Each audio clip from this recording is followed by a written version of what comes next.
everyone, it's Nicole and today I'm going to dramatically read romance reviews on Goodreads that were written by cis straight women. This is a video that I'm making purely for me because I've been reading a lot of queer romances lately, preparing for February videos, and I've seen so much horror. I would think that in 2019 we're done with this bullshit, but apparently not yet. The thing about romance reviews on Goodreads is that no matter if they are 5 stars or 1 star, they're all terrible. And I don't even want to start on lists of romances on Goodreads because they're so specifically ignorant. I can deal with lists titled Best Romance of whatever year it was, or romances of whatever year it was, but there's certain lists such as Hot Stuff Corner, or Best Gay Romance with Abused, Traumatized Characters, Gay Romance with Crazy Jealous Partners, Best Dark and Edgy Books of 2014. Can't even choose between all of this mess. Quality dark and gen fiction, whatever it is. Kidnapping, serial killers, torture, and more. What more could it be? And my favorite. Best romance in Shifter and Megaverse. A Megaverse should be banned because it's basically all the straight women writing themselves into fiction. A lot of people try to defend it and say that it's transgender inclusive, but it's not transgender inclusive because all of these characters are never transgender. They're cis. Always cis. It's offensive on so many levels, and also the amount of rape and dubious sexual practices that are written into these types of stories, I can't even. I'm choosing Hot Stuff Corner list, which I believe is going to be very, very offensive for my tastes. Let's read the reviews for a story titled Twisted Cherry that was written by Piper K. This is a great example of erotica, well written and done at its best. Not a lot of story, product description gives a good synopsis, but then again, with this type of story that isn't the point. Saying that this atmospheric novella does set the scene perfectly for what is essentially a steamy, passionate encounter between two hot men that is in a strange way is surprisingly romantic. Obviously because queer men cannot be romantic. The use of tattoos is a great hook. What? And brings a provocative feel to the story and its sensual, sizzling love scenes. For a change, this is not just wham bam thank you ma'am sex because it actually has some feeling attached to it. I enjoyed this. It's short but packs quite a powerful punch. The next review is, oh, I wish Evan and Gabe's story went on. I don't think I got enough of this toot-a-toot hotties. Evan has been in the closet and trying to keep us the straight image by bar hopping with friends and betting girls left and right. He deals with this through self-inflicted pain by getting tattoos. I don't have any tattoos, but I don't believe it's so painful that it will be considered self-harm. Gabe is the confident out-of-the-closet guy who is comfortable with himself and his sexuality. Evan and Gabe are immediately attracted to each other when they meet for the first time in Gabe's tattoo shop called Twisted Cherry. This is a 33-page story about Evan's self-discovery and acceptance, and Gabe showing Evan how good it can feel to be true to your feelings. Basically, you want to say that Evan got dicked by Gabe and that's the only thing that you care about. Got it. The next girl brings in homophobia with a little bit of sexism. Love it when it happens. Evan is a bit crude when discussing chicks to bang, but you have to cut him a little slack because he's overcompensating for being in the closet. Do I have to address it? Do I really? The next sentence is simply stellar.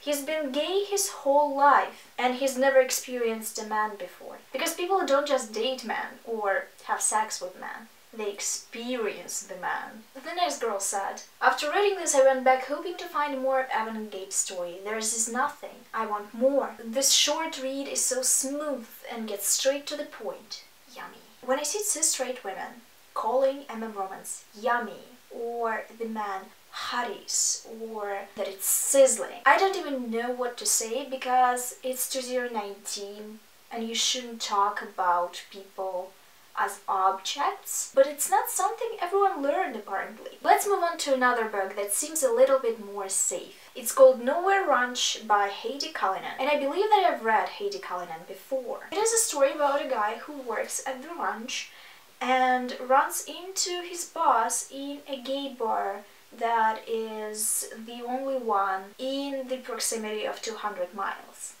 So it's a small town, they don't have a lot of choice. I think we won something here. The first review has a quote, and honestly you just can't make that up. The shelves that this reviewer put this book into are sex, sex, and more sex. Cowboys, ranchers, farmers. Full of angst, great chemistry, hot, hot, hot, kink, loved it. The quote is, "I don't want a partner. I don't want a husband. I want a boy. I want a little slut. I can order what to do. I want you in boots and spurs and chaps and nothing else, sucking on my cock with the tail hanging out of your ass."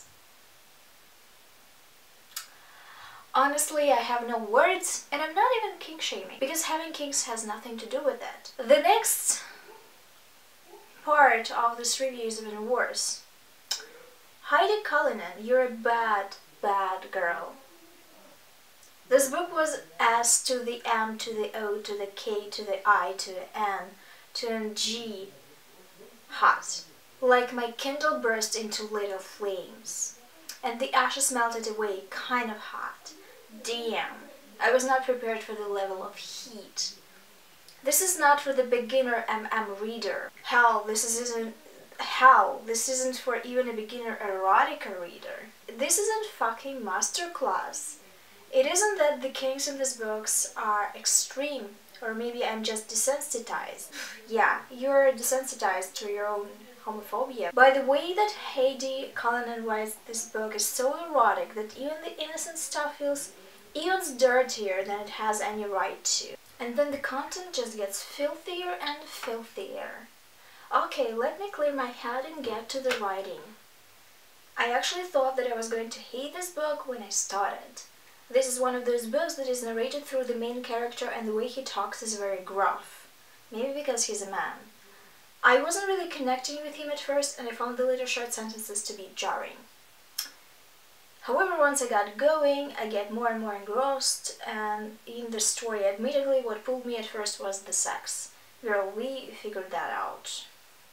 The next review just starts with, well, this was a hot one, and I didn't want to read anymore. There's another quote in a different review, and it's even more terrible. And I don't want to read it, but I have to. I want you to work for me, and cook for me, and talk with me. And then I want to fuck you. Bro, I want to fuck you so good. I ruin you for anybody else. I want to make you mine. Mine. I want to brand you like cattle. What? I want to brand you like cattle? These people need help. We're moving on to a different book because I cannot. It's a book titled Not His Kiss to Take by Finn Marlowe. I suspect that it's also a woman because many women in this genre pretend to be men. But I will check. Yes, she is a woman. And I also am incredibly fascinated by her biography. Finn Marlowe is a paralegal by day and erotic MM romance novelist by night. She believes daydreaming is a vastly underrated pastime and probably spends way too much time in it. Her kids no longer ask what's wrong when they spy her staring off into space. They just assume she's writing a scene for her next novel, and they're probably right. I hope your kids are much woker than you, and they divorce you for good. Not His Kiss to Take is a romance between two guys that are 14 years apart. So I think that the title is very fitting. And when I read a little bit more what this book is about, I also think that it's very unethical and has some medical play in it, and I want to die. I want to die on the spot right now.